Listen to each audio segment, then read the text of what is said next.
ពលរដ្ឋអាមេរិករាប់ពាន់នាក់ប្រមូលផ្ដុំគ្នាធ្វើបាតុកម្មក្នុងយុទ្ធនាការ Hand Off របស់ពួកគេដែលជាបាតុកម្មប្រឆាំងនឹងលោកត្រាំនិងលោកអេលុនម៉ាស់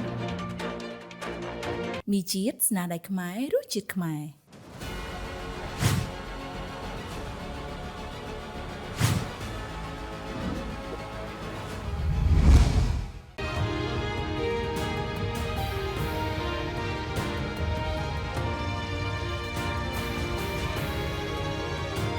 វិតាឆ្លងបញ្ចាំងពីឧត្តមភាព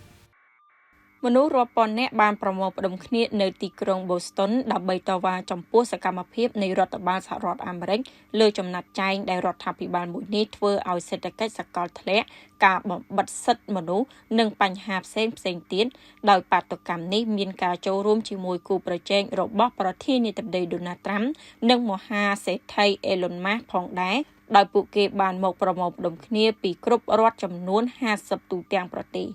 កិច្ចគាំទ្រច្រើនជាង1200នាក់ Hand Off គឺជាបាតុកម្មដែលបានគ្រោងទុកនឹងចាប់ពីថ្ងៃសៅរ៍មកម៉ោងនៅអាមេរិកដោយក្រុមជាង150ក្រុមពួកគេទាំងនោះរួមមានអង្គការសិទ្ធិសង្គមស៊ីវិលសហជីពការងារអ្នកតស៊ូមតិ LGBTQ+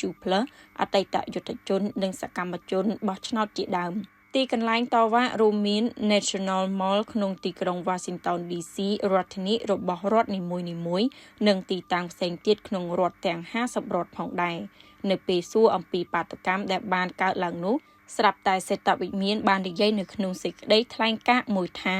រដ្ឋាភិបាលលោកត្រាំនៅតែការពារវិស័យសន្តិសុខសង្គមមាន Medicare និង Medicaid ជានិច្ចមួយខ្ញុំឥឡូវសួរហៅតែមីជាតិឆាសុតមន់ទេយាយម៉ានមីជាតិឆាសុតមន់ឆាក៏ឆ្ងាញ់ឆុងក៏ឆ្ងាញ់